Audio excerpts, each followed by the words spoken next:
Thank you. Thank you. Thank you for being here. I have some good news for you. More people are going to make more money in the next few years than have been made in all of human history. In the year 1900, there were 5,000 millionaires in America. In the year 2000, there were 5 million millionaires. That's an increase of 1,000 times. Now, there was a leveling off in 2001, 2002.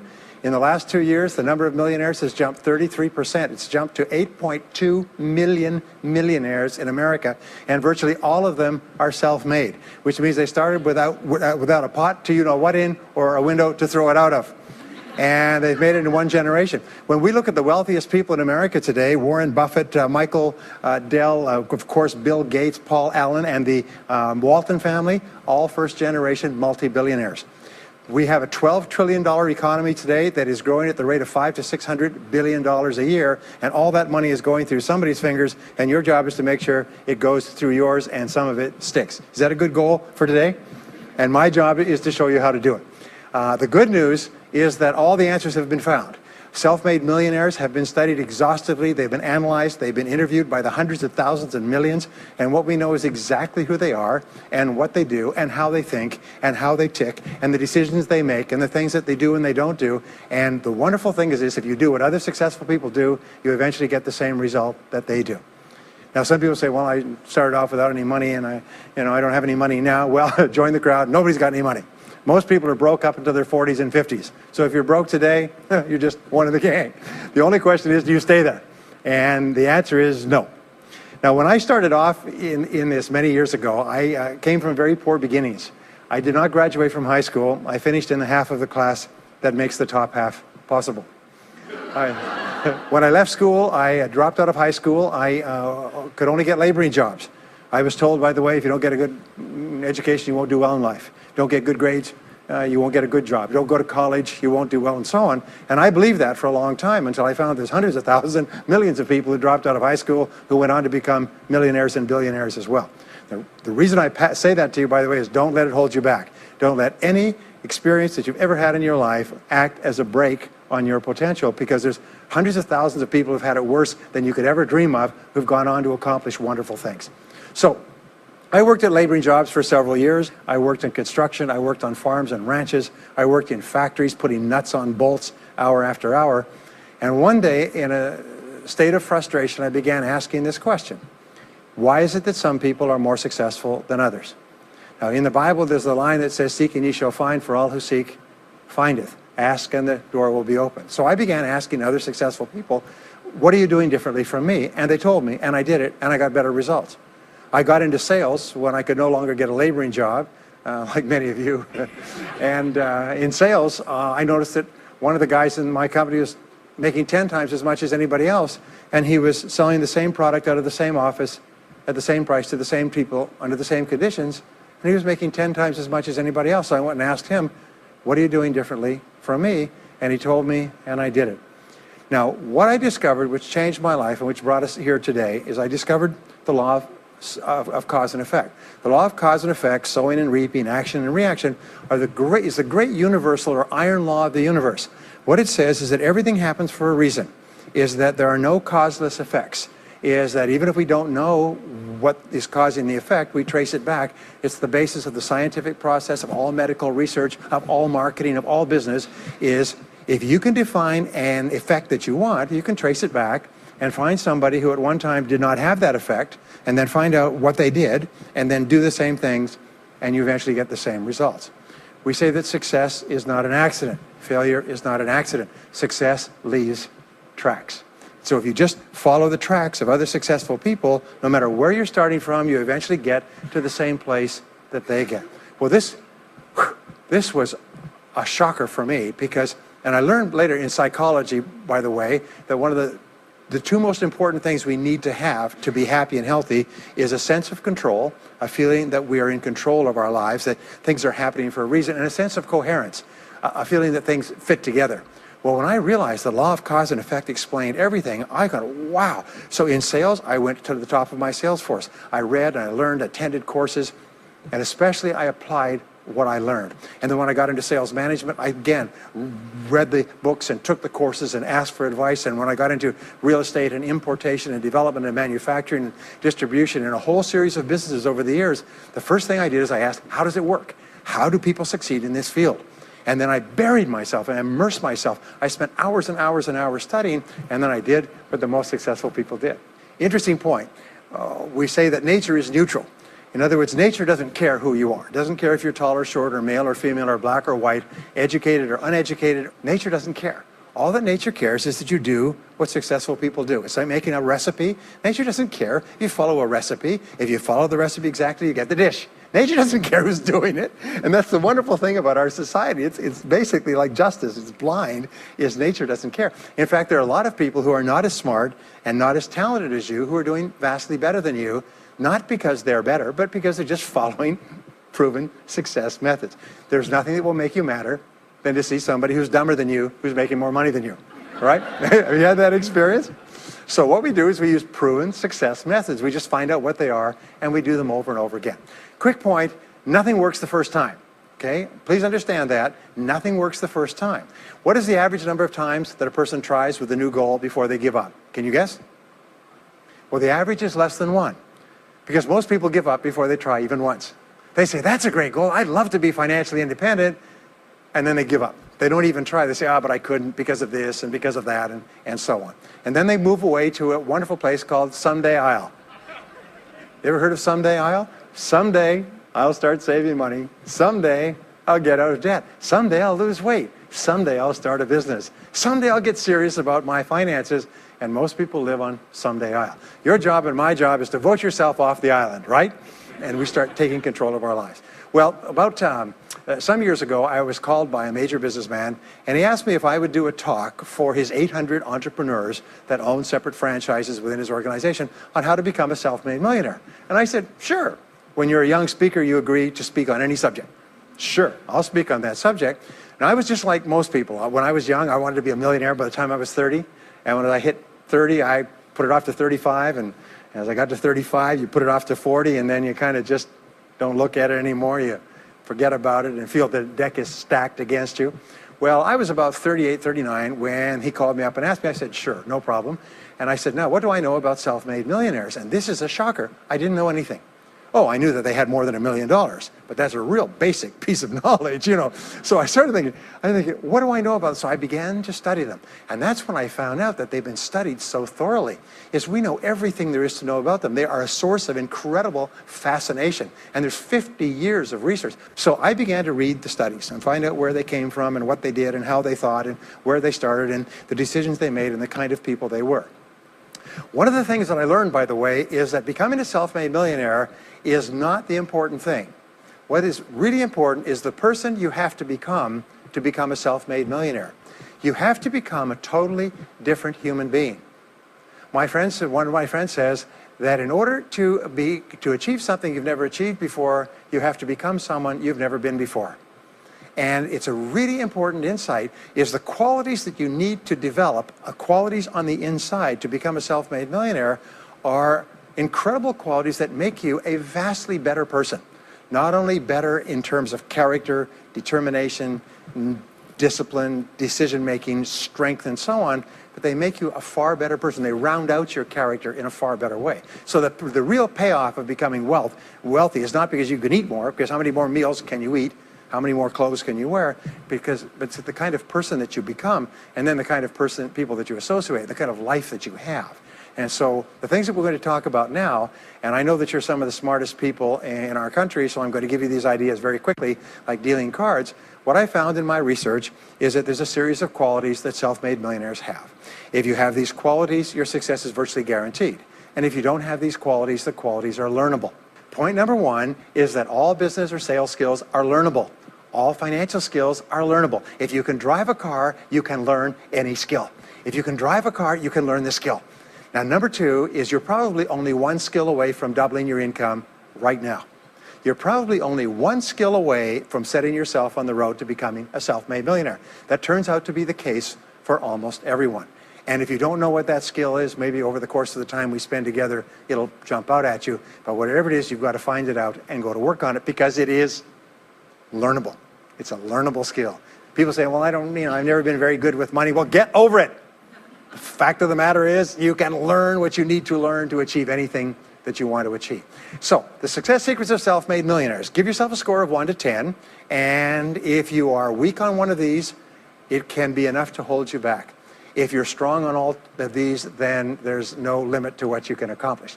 The first is to dream big dreams. Dream big dreams. Practice what is called back from the future thinking and project forward. Develop a vision of yourself as happy, healthy, wealthy, thin. Practice what top people practice, which is what is called idealization. You project forward several years and that you imagine that your life is perfect in every way. Imagine that you have no limitations. Imagine that you have all the time and all the money and all the friends and all the contacts and all the education, all the experience, and that you could be or have or do anything you want in life. If you could, what would it be? If your life were perfect in 5 years, what would it look like? How much would you be earning? How much would you be worth? What kind of a family life would you have? What kind of health would you have? What kind of car would you be driving? What would your life be like if you could wave a magic wand and make it perfect in every way? Now, what we have found is this is the starting point of great riches, and it's the starting point of great success in life, is for you to have a dream or a vision of a wonderful future. Here's an exercise that we give people in our audiences, is take a sheet of paper and make up what is called a dream list. Now imagine this is kind of like a kid's Christmas list, and that it just allows you to just run wild and just write down everything that you could think of that you could possibly want. I had a friend who I taught this to, and he got so excited about it, he bought a spiral notebook, and he began writing. And he'd go through the newspaper, and every single thing he saw in the newspaper that was nice, he wrote it down as a goal. He ended up, first time through, with 330 goals. With the end of the month, he had 500 things that he wanted. The interesting thing was that his life exploded. He activated the law of attraction, and he began to attract into his life people, circumstances, ideas, resources, insights that began to move him toward the accomplishment of the goals and began to move the goals toward him. Number 2 is to do what you love to do. Whenever you find people who are really successful in life, they're people who do what they love to do. They love their work.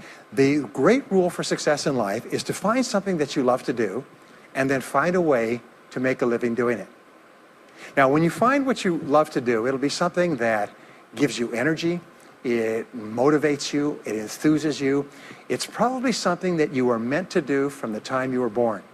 And when you ask self-made millionaires, what sort of work do you do? They'll often say, I've never worked a day in my life. I just do what I like to do. I had a graduate in my course once who came up to me and said, that's interesting. He said, when I was a little boy, I loved to study airplanes. He said, I got airplane books, and I had airplane models, and I had toy planes, and then I got into competitions with remote-controlled planes. He said, when I grew up and went to school, I studied aeronautical engineering. He said, today, I'm 35. He said, I own 3 companies. One builds small aircraft. Another one repairs and services small aircraft. Another one is in leasing and chartering small aircraft. He said, I've never worked a day in my life. He said, I've just played with planes since the time I was a kid. So one of the things that you can do is go back to the time when you were young, as a child between the ages of 7 and 14, before you discovered boys or girls, and what is it that you really love to do? And you'll often find that within that is something you're supposed to do as an adult. Number 3 is commit to excellence. Now this is really, really important, and I had a hard time with this as a young man because I was never good at anything. I was never picked for any team, and if I was picked, I was the first person cut. I got lousy grades in every class. I got fired from multiple jobs. I even got fired from a job pumping gas once. Can you imagine that?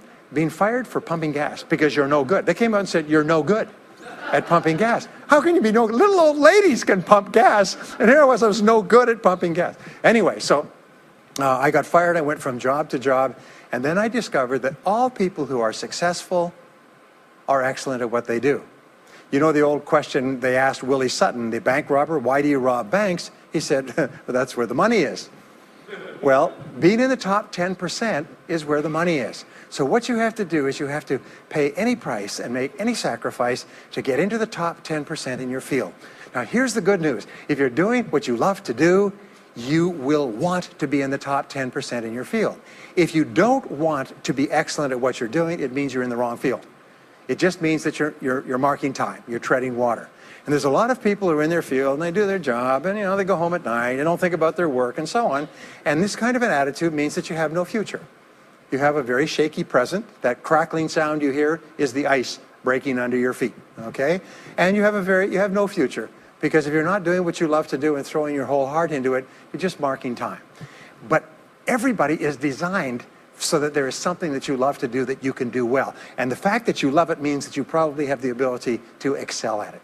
So make this decision to get into the top 10%. And let me tell you what changed my life. Here I was struggling in my late 20s, and I learned this. It was a breakthrough thought. Is that everybody's in the top 10% started in the bottom 10%.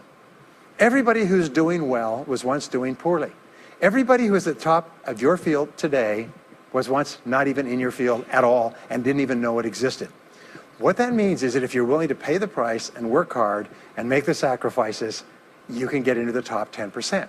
Now, how long does it take? It doesn't take a week or a month. Most people are really impatient. And to achieve mastery in your field takes 5 to 7 years.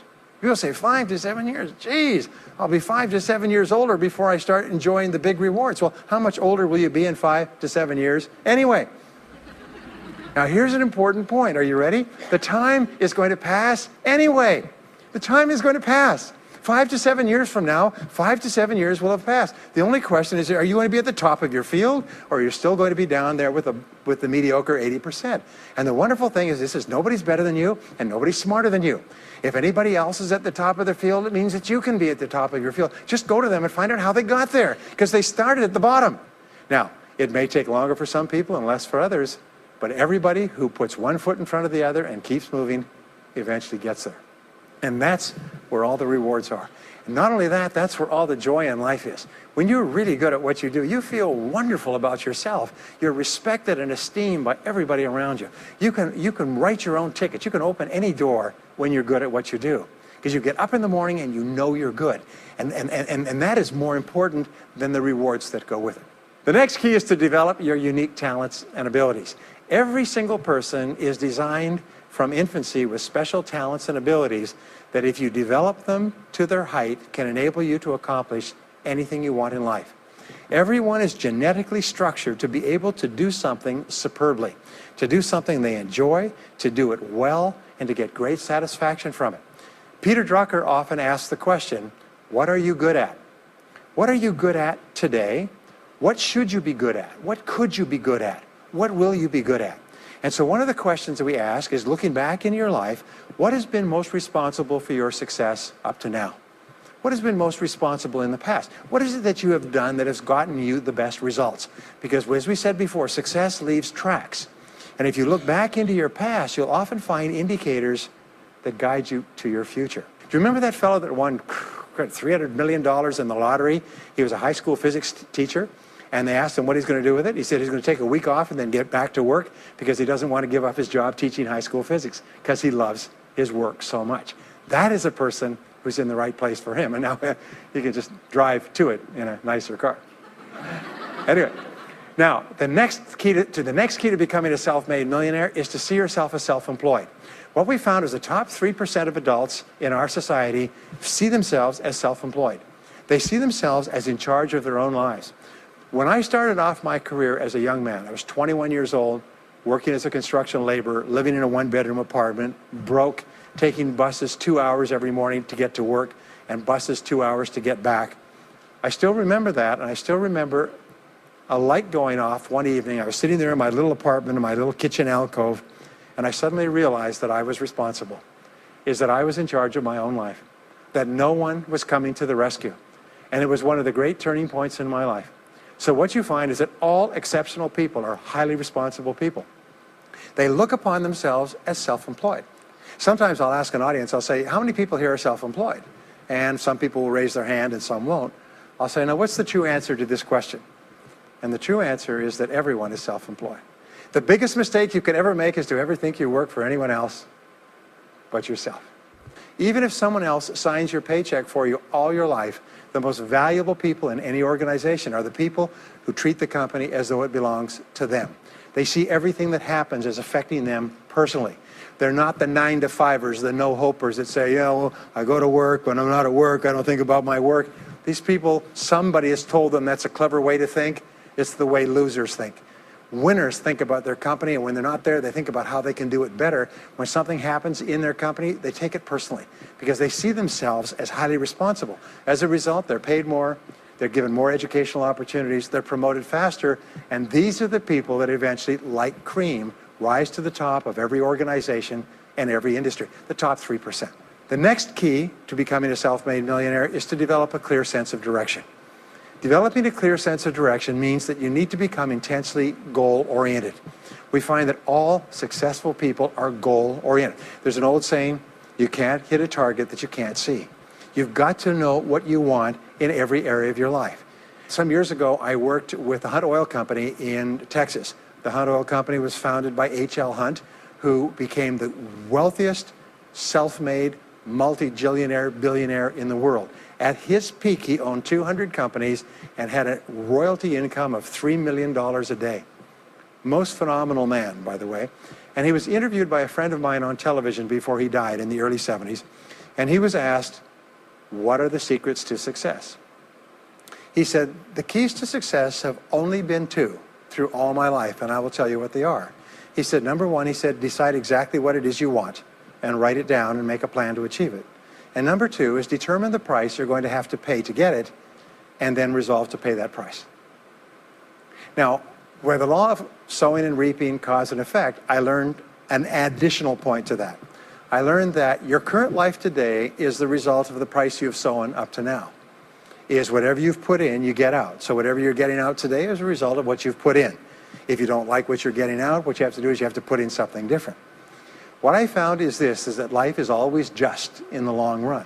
So therefore, life says this, is there's a price you have to pay, and there's two qualities. First of all, you have to pay the price in full for your success of study, preparation, hard work, and so on. And second of all, you have to pay the price in advance.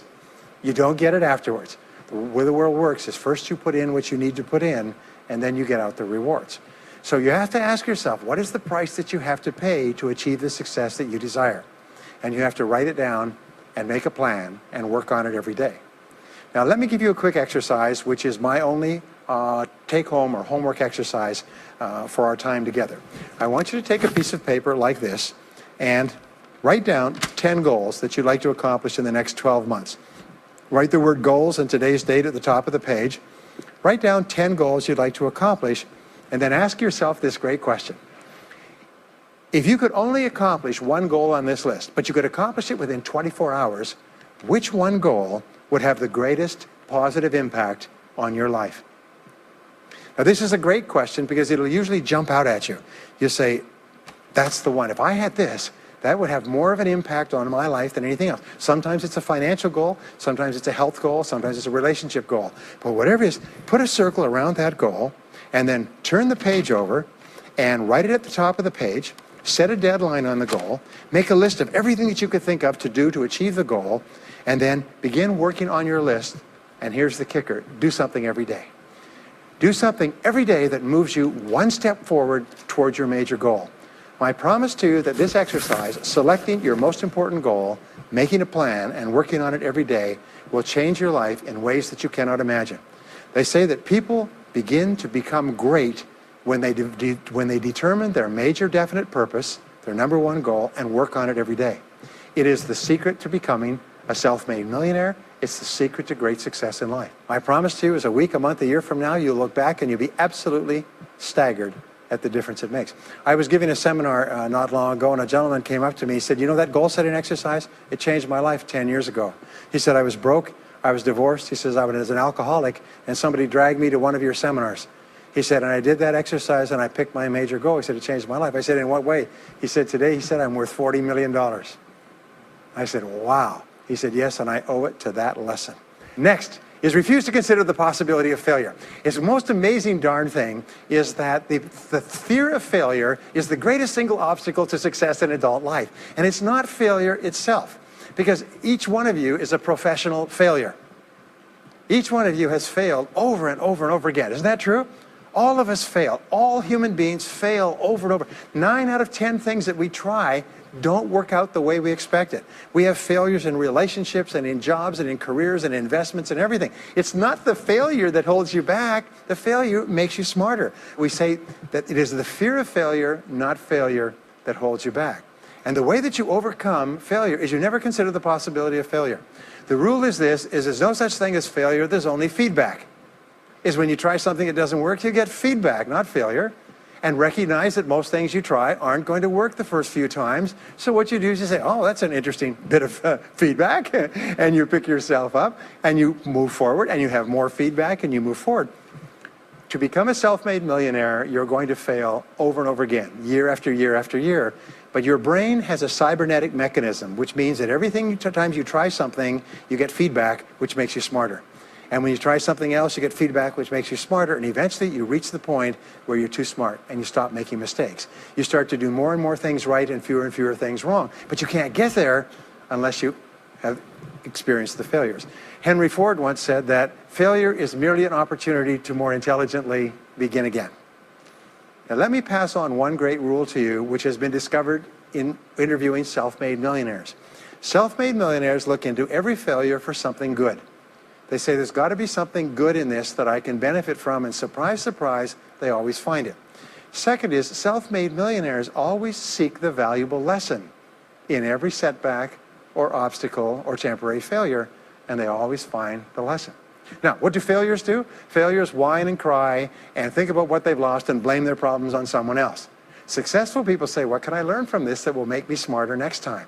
And my promise to you, those who seek find, is that if you go looking for a valuable lesson in the biggest problem that you're facing today, you'll always find the lesson. Here's another possibility. Your biggest problem today could be the biggest gift that you have ever received, because it may contain within it the lesson that will make you successful. If you stop thinking about what happened and who's to blame, and you start looking for the gift within your problem, sometimes it can transform your life. The next key is to dedicate yourself to lifelong learning. Now, what takes you from rags to riches is personal development, personal and professional development. In the 21st century, as Peter Drucker says, knowledge and skill are the keys to the 21st century. And the only thing that will be relevant, the only skill that will be relevant in the 21st century is the ability to learn new skills, because virtually everything you know is becoming obsolete at a rapid rate. Stephen Covey says that your current knowledge base has a half-life of 2 years, which means that half of everything you know will be irrelevant within 2 years. And 2 years from now, half more. So if you're not continually learning and upgrading your knowledge and skills, you're not staying in the same place. As Pat Riley says, the basketball coach says, if you're not getting better, you're getting worse. If you're not constantly learning, you're actually falling behind. So here are the 3 keys to continuous learning. Number 1 is read in your field 30 to 60 minutes each day. In other words, turn off the television, turn off the radio, put aside the newspaper, and just read in your field. The very best places to read, by the way, are books. Read books, the best-selling books written by the most successful people in your field, because books contain a wealth of riches that can enable you to function at a far higher level, to get much better results than you could before. So read 30 to 60 minutes a day. I've had people tell me, countless people over the years, that reading an hour a day has doubled and tripled their income within a year. The second thing you do is take every course that you possibly can. The courses and seminars that are available to you in your field, that are given by professionals, that are courses that have been developed over years and years and years. They have been tested and tested and tested. The person who is talking to you for several hours has spent thousands of hours learning their subject. They have dry tested this or done test runs with thousands of other people. When you take a course, you can learn enough information in 1 or 2 days, more than you could learn in 2 or 3 years or maybe even a lifetime, all distilled and put together. People say, I can't afford a course. You cannot afford not to buy books. You can't afford not to go to courses. Some years ago, I had a dentist, and he was a very successful dentist. I was recommended to me by a friend. And this dentist retired at the age of 53. And just before he retired, he sold his practice for about $2 million. Just before he retired, he told me why. He said about 8 years before, he had attended a dental congress in Hong Kong. This is from California. He'd flown all the way to Hong Kong to attend this International Dental Congress because there were specialists giving private lectures, sort of plenary sessions on the side. And he attended this session, and it was on a particular technique of cosmetic surgery that this dentist had developed that no one else knew, where you could basically straighten out a person's entire front jaw so they look beautiful at a very low cost, at a very high level of effectiveness. He came back and he began implementing this in his practice. People began flying from 500 and 1,000 miles away. Every dentist sent their families, members, and themselves to this dentist. He was able to charge whatever he wanted to charge.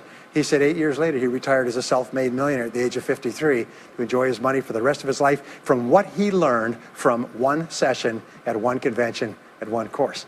Now, that is a true story, and maybe it's an exception, but you can never tell where the information is going to come from.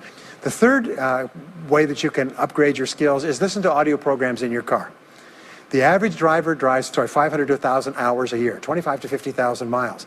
If you listen to audio programs in your car, according to the University of Southern California, you will get the equivalent of almost full-time university attendance just listening to learning material as you drive around. It can totally and profoundly change your life. Very, very important. Here's an interesting point. The more you commit yourself to becoming the best person you can be, the more you like yourself and respect yourself. The more energy you have, the bigger goals you set for yourself, the more you persist. When you invest in yourself and you read and learn and upgrade your skills, you're telling yourself, wow, I am a person with a great future, and it's up to me to maximize my potential. And your self-esteem goes up, your self-respect goes up, your sense of personal pride goes up, and you started to get promoted more and paid more in every part of your life. Well, the next is to develop a workaholic mentality. In our society today, you hear all these people talking about take it easy, have balance in your life, relax, lean back, have fun at work, happy, get along with your coworkers. This is loser talk. Loser, loser, loser. Now, there's a time in your life when you can back off, all right? You can take it easy. But that's when you've made it, not before you've made it. Because before you've made it, you're in a competition with hundreds of thousands of millions of other people, like at the Olympics, who also want to make it. And in order for you to win, you are going to have to work harder and work better and work smarter than they do. So the rule is to develop a workaholic mentality. What does this mean? It means that you start a little earlier, you work a little harder, and you stay a little later. Use what I call the 40-plus formula. The 40-plus formula says that working 40 hours a week gets you survival, and that's all. You work 40 hours a week, you survive. You make no progress. You don't go ahead. You just barely hang on. Every hour that you invest in your work or yourself over 40 is an investment in your future. So you can tell what your future is going to be with unerring accuracy by looking at how many hours over 40 you put in. Now, how many hours does the average self-made millionaire in America work until he passes the $1 million mark? 59. Some of them work 70, 80, 90. The average is 59 hours. How much does the average top executive work? 59 hours. So that's rule number one, is the hours you put in over 40. If people say, well, my office is locked and I can't get in more than 40 hours a week, then good. Then spend the rest of the time investing in yourself, getting better at your work when you do it. Now, here's my second principle, and this principle changes your life. It is this, is work all the time you work. When you work, work, don't play. Fully 50% of working time today is wasted. And it's wasted in idle conversation, personal business, family phone calls, surfing the internet, reading the newspaper, drinking coffee, long lunchtimes, coming in late and leaving early. And then the other 50%, you're scrambling because now you're behind because you've wasted so much time fooling around. Now you start to work, and you don't work on high priority tasks. You try to get rid of all the little stuff. So what happens is the big tasks begin to build up like an avalanche overhang, and they cause enormous stress. And you go home at night and you're thinking about this job, I've got to get this project finished, but I can't discipline myself to stop talking to my coworkers. Every time one of them comes in, like automatic, like a conditioned response, it's blah, blah time. Chatter, chatter, chatter, chatter, chatter, chatter, chatter, chatter. No, what you have to do is work all the time you work. If someone comes in and says, hey, you've got a minute to talk, you say, yes, but not now. Why don't we talk after work? Meanwhile, I've got to get back to work. I'll tell you what, why don't you go down the hall and ruin his career? But don't stand here and ruin mine. It's really important. There's a great story of a little girl goes to her mother and says, Mommy, why is it Daddy always brings his briefcase home and he works in the evenings and he works on the weekends and he doesn't spend any time with the family? And she said, well, honey, you have to understand, Daddy can't get all his work done at work, so he has to bring it home. She said, why don't they put him in a slower class? Next key is to get around the right people. This is a key for becoming a self-made millionaire, is get around the right people. Dr. David McClellan at Harvard did studies for 25 years looking into why it is that some people succeeded greatly in life. What he found was as much as 99% of your success in life is going to be determined by what he called your reference group. Your reference group are the people with whom you habitually associate. They're the people that you associate with at work, the people you associate with home, your church, your political party, your social circle. What he found in working with people is that changing a person's reference group totally transformed the way they think. Why? It's because we are like chameleons, and we absorb through the skin the attitudes, the opinions, the behaviors, the style of dress, the style of speech of the people with whom we associate most of the time. If you start to associate with winners most of the time, you find that they have a totally different worldview. They're positive, they're upbeat, they're focused, they're learning, they're growing, they're positive at what they're doing, and you start to become like that. We know that our relationships determine 85% of our happiness or unhappiness in life. In other words, if you have bad relationships, personal relationships, they will drag you down worse than a sea anchor. If you work for a bad boss, it'll destroy all your joy in work. If you have one negative coworker, they found that one negative person in an office can cast a blackness over the whole office because of his or her negativity. And so the most important thing you do is you choose your relationships with care and only associate with people that you like and respect and enjoy being around. Next is be prepared to climb from peak to peak. One of the keys to becoming a self-made millionaire is to realize that life is never one continuous train. It's always up and down. So it goes up. Like if you climb a mountain peak, you have to go down into the valley before you climb the next peak. So all of life is cycles and trends. All of life is cycles and trends. And there's up cycles and there's down cycles, and there's up trends and there's down trends. The question is, what is the general direction of your trends? We say this, is that life is 2 steps forward and 1 step back. Successful people focus on the 2 steps forward, and then they protect themselves on the downside. They build up cash reserves. They put in stop-loss orders on their stock market. They very carefully watch what they're doing. So they try to maintain that 2 steps up, and then they make sure that the 1 step back is not so far. And then they want to make sure that this curve is generally upward, so that each time there's a step back, they're still further ahead than they were before. The next one, which is to develop resilience and bounce back. Developing resilience and bouncing back is one of the key qualities of self-made millionaires, because as I said right at the beginning, most things won't work. This is a very interesting point, is that you're going to be knocked down over and over again. And what we know, as my friend Charlie Jones says, is you have to bounce, don't break. And when things go wrong, bounce. And so what I learned many years ago was this interesting technique of what is called mental rehearsal. And mental rehearsal says that you mentally prepare for the inevitable downturns before they occur. So you say, all right, in the course of life, things are going to go wrong, but when they do, I'm not going to become upset. I'm not going to get mad or angry or anything else. I'm just going to take it and learn from it and pick myself up and keep going. Sometimes I ask this question, does anybody here have any problems? Everybody says yes, everybody's got problems. Well, here's the rule, is all of life is a continuous series of problems. They never end. The problems just keep on coming, like the waves of the ocean. The only break in this unbroken series of problems will be the occasional crisis. So life will be problem, problem, problem, problem, problem, problem, crisis. Problem, problem, problem, problem, problem, crisis. It's like the waves of the ocean. 6 problems and a crisis, 6 problems and a crisis.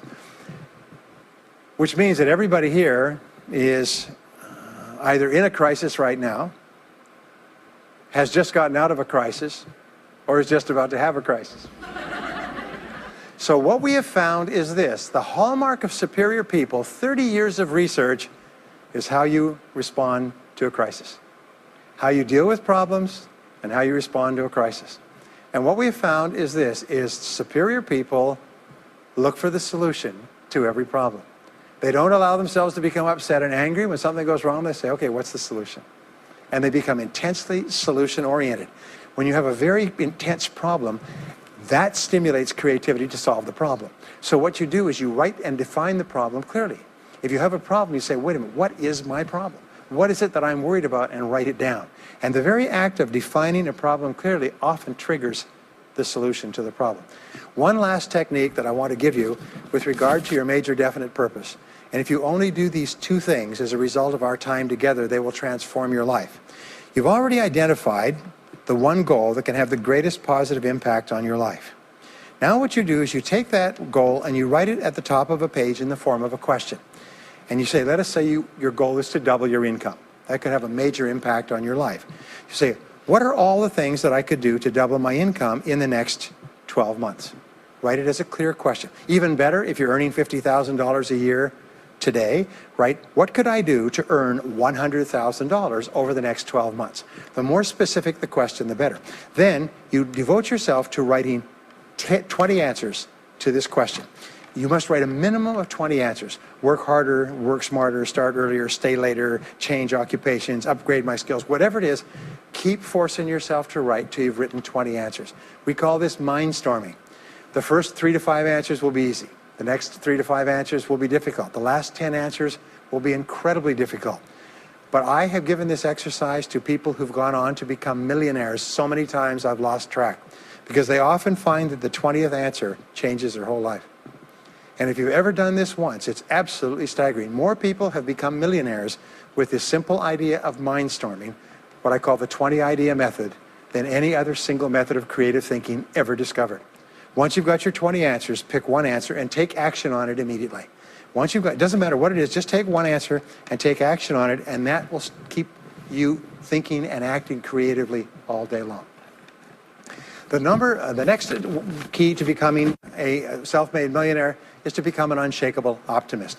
Unshakable optimist means that you think and talk about what you want most of the time. Optimists think and talk about what they want. They look for the good in every situation. They seek the valuable lesson. They're constantly feeding their mind with great ideas, which opens up new perspectives. What I have found is that optimists have 3 wonderful qualities. Number 1 is they learn more things.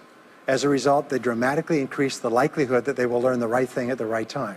Number 2 is they try more things, which dramatically increases the likelihood that they'll try the right thing at the right time. And number 3 is they persist. They never give up. Optimists make a decision that once they've decided they're going to become wealthy, they just never stop until they achieve that goal. Now, will they have many setbacks and obstacles and difficulties?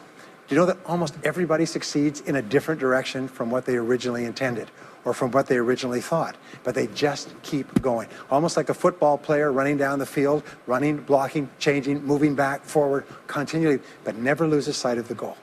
So optimists learn more things, try more things, and persist longer. I want to leave you with the last 2 qualities of self-made millionaires. Second to the last quality is that they develop the qualities of courage and persistence. I said before, the biggest single obstacle to success is the fear of failure. The antidote to the fear of failure is the habit of courage. And what we know is that you need 2 types of courage to succeed. The first type of courage is the courage to begin. It's the courage to launch with no guarantees of success. Someone once said that if all obstacles must first be removed, nothing will ever get done. So successful people are willing to think, plan, make decisions, and then take action with no guarantees. We say leap and the net will appear. Take action with no guarantees and then learn. The second part of courage is the courage to endure. It's the courage to persist. It's the courage to keep on keeping on. It's to make the decision in advance that you will never give up. No matter what happens, you'll never give up. You will get knocked down over and over again, but you'll never give up. And the interesting thing is if you make that decision in advance, you'll find yourself continually bouncing back. So courage means the courage to begin and the courage to endure. And the final quality of self-made millionaires, and Napoleon Hill called this the master key to riches. After studying 500 of the richest people in American history, he said is the quality of self-discipline. It's the ability to make yourself do what you should do, when you should do it, whether you feel like it or not. The quality of self-discipline is the quality that will make you a big success. It's the ability to force yourself to do what you know you should do. And here is the wonderful discovery. Persistence is self-discipline in action. Every time you persist, you build your self-discipline. Every time you practice self-discipline, you build your ability to persist. And the two of them are tied into your self-esteem. So the more you persist, the more you like yourself. And the more you like yourself, the more discipline you have. And the more discipline you have in practice, the more you like yourself. As a result, the more you persist. And eventually you get onto an upward spiral where you become absolutely unstoppable. You reach the point where you know you can achieve the goal and nothing in the world can stop you. And every step that you take forward makes you stronger and stronger and stronger until finally people say, I know one thing about him, I know one thing about her. You cannot stop him or her. Once they decided they want something, they will not stop until they get it. And when you develop that quality, there will be nothing that is impossible to you. So let me just leave you with these last points. We're living at the very best time in all of human history. More people are going to make more money in the next few years than have ever been made in all of human history. More people are going to become millionaires and are becoming millionaires today at a faster rate than we've ever thought possible. And no one is better than you and no one is smarter than you. And if you do what other self-made millionaires do, then nothing in the world can stop you from eventually getting the same results as other self-made millionaires. And I hope you do. Thank you very much.